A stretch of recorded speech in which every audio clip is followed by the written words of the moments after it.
Dear friends, dear aspirants, is this 25th May you are going to give UPSC Prelims examination. All the best, first of all, to everyone out there. Yes, the exam hall strategy is also very much important as far as scoring part of your exam is concerned. Some students have prepared very well, but still, lots of stress and strain cause them lose their marks in the exam hall. So, what are the things you have to take care in the exam hall? First of all, please make sure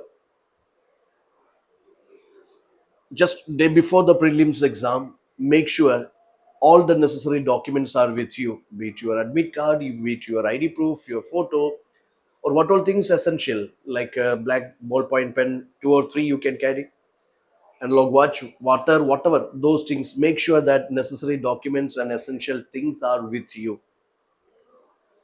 Then, at least I would say,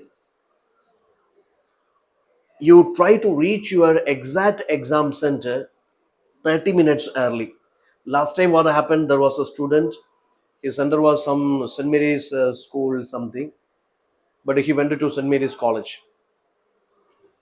It's around 10 to 15 kilometers difference distance. So make sure you are very clear with your exam center, the location, everything. At least 30 minutes early, you reach your exam center. I would say you have some dark chocolate, something. You stay calm, composed, and just accept the fact that this tension is part of this and it is not special to you. Every aspirant will have the same stress and tension. Just accept it as it is. I cannot say that you stay tensionless, stressless. It is part of the game. Just accept it. Just have some dark chocolate, something, or just watch some cool videos, something to reduce your stress level. Be calm, be happy, reach early. When you enter the hall, there are different people from different backgrounds sitting in your right, left, back, front. Nothing worries you. Nothing should worry you. Where you sit, there is a chance that no fan or the fan is not working, no ventilation, or maybe the desk legs are shaking. Something, some kind of problems would be there. It shouldn't worry you. It shouldn't worry you.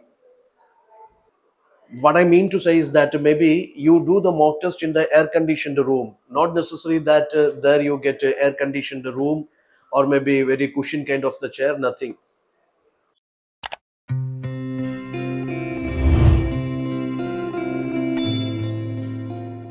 Now, when you open the question booklet, instructions are given. Read all the instructions very carefully. What all the instructions given in the question booklet, read carefully. Just mind whether your series is A, B, C, D, whatever. Please note. And when you open the question booklet, when you look into the first five questions or 10 questions, or maybe 15 or 20 questions, what I mean to say is that there is a chance that the first 10 or 20 questions can be the most difficult ones. So, what happens with many aspirants, they collapse there itself. On seeing the first five questions, most toughest ones, on seeing the next five questions, most toughest ones, they come to a conclusion that yes, this paper gonna be most difficult. I gonna lose in this paper in this exam. Don't be like that. Still you have life there, yeah, because the actual contest, actual case is, even if 50 questions you accurately hit, then also you cracked this exam, you cleared this exam, or you crossed the cutoff of this exam. Maximum cutoff can be 100 in case of CSE. So this is also a psychological move by UPSC. The first 10 or first 15 questions can be the most difficult questions. Usually the common aspirants, you know, they lose their mind on seeing the first 15 or first 10 questions. So please keep in mind the first 10 or 15 questions can be the most difficult, but still I will not be panic on that. So in the first 5 minutes or 10 minutes, you skim through all the questions, just scan all the 100 questions and find out what are the easier questions. Find out what are the 50-50 chance questions. I mean, two choices you know, two choices you don't know, or some choices you know, some choices don't know. And find out what are the difficult questions, no chance of getting the answers. So if you understand in the first 10 minutes, if you go through all the 100 questions and if you categorize them as the easier ones or easy to solve ones, moderate difficulty wala, and the difficult ones, if you categorize them, things will be much easier for you. In the first round of solving, solve all these easier or sure short questions in the first round, in the first 30 minutes. Then in the next 30 minutes, you go for the moderate one, or next 40 minutes, you go for the moderate ones, where you can apply your elimination. It shouldn't be random elimination, random guess. You apply your educated guess or your logical guess you apply there. So coming to elimination, your strategy has to be like this.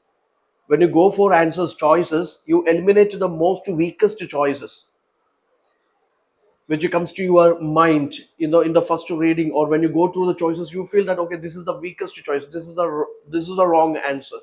So eliminate the wrong answers one by one, then you come to the right one. So when you apply the elimination, your mind shouldn't be like this, I will find out the right one among them. It should be like this: you eliminate the wrong one by one. On different grounds it can be wrong. You apply your elimination techniques or tricks you studied or you prepared so far. So eliminate the wrong ones, then finally you come up with the right answer. Trust your basic instinct. Most cases, your first impression, first choice coming to mind can be the best one.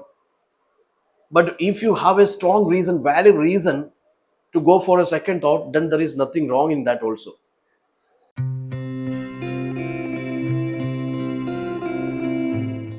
So apply elimination for that 50-50 wala and difficult wala also.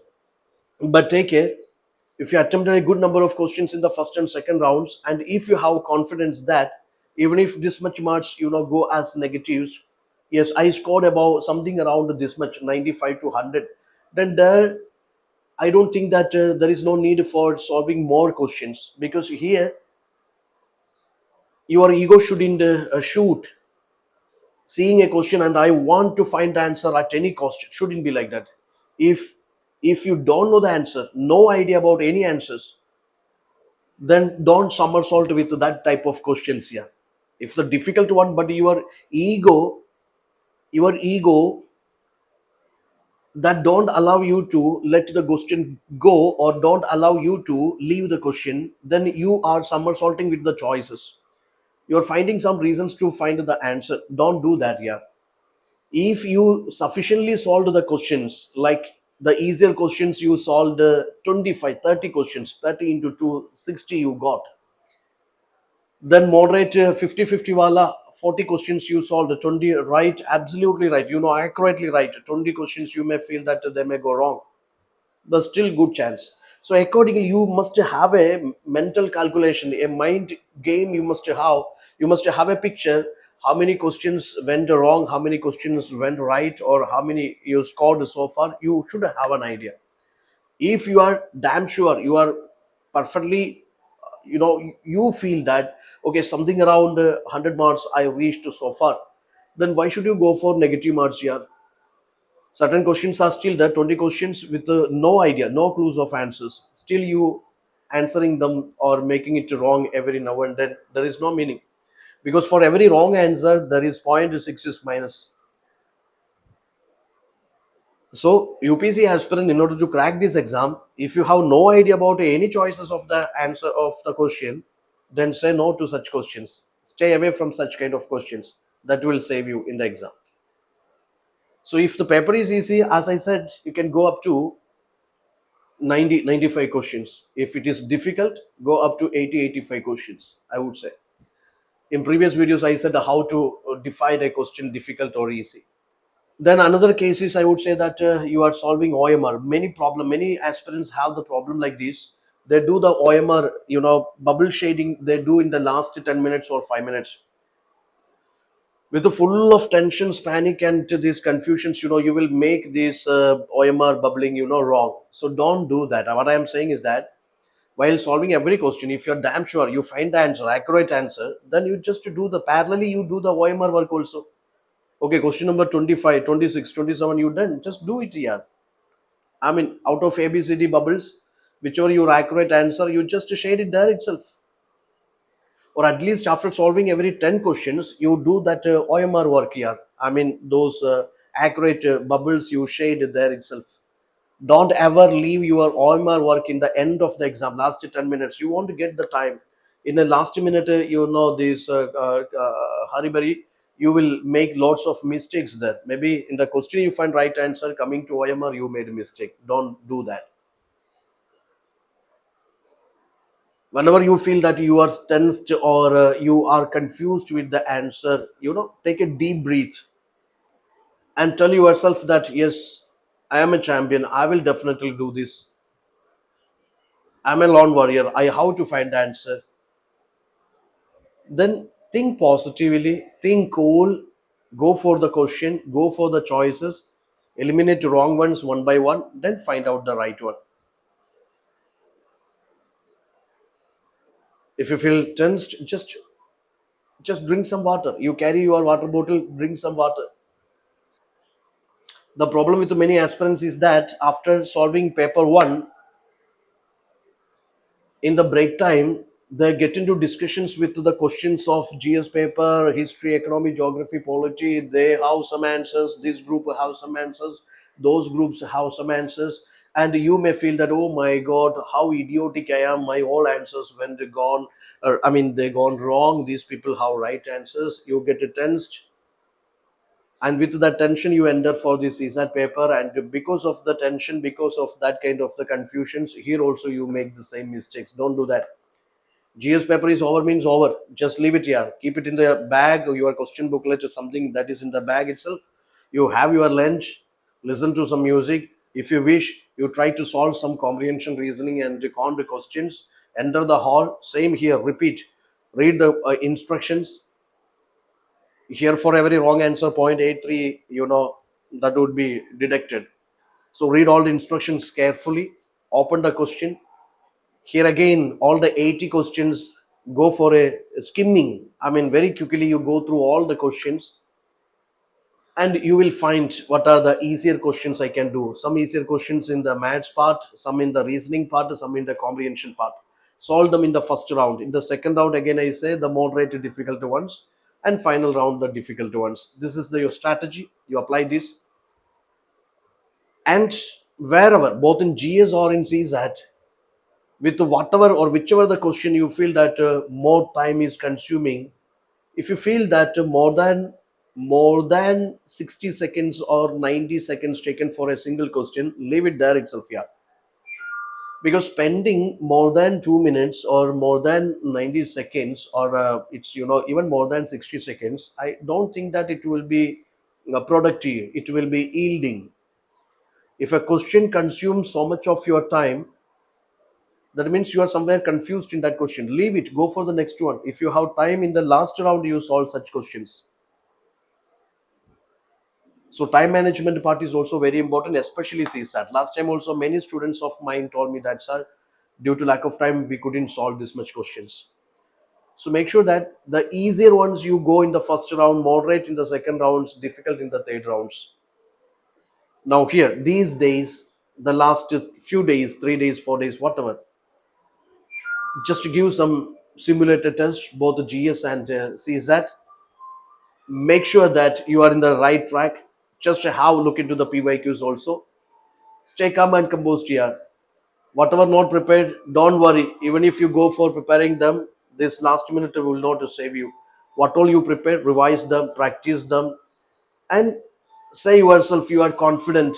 Yes, whatever you have done, with which you will crack this exam. Go and give your best.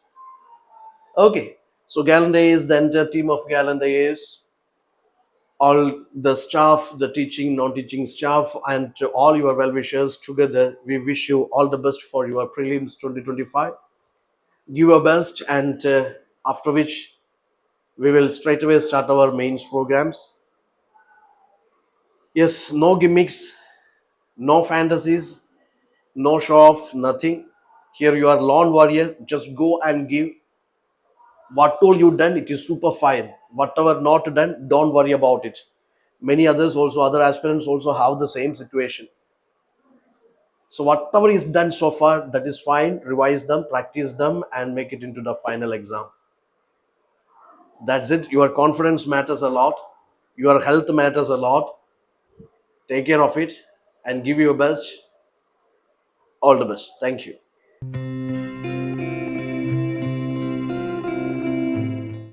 Gallant IAS, chasing your passion to ace.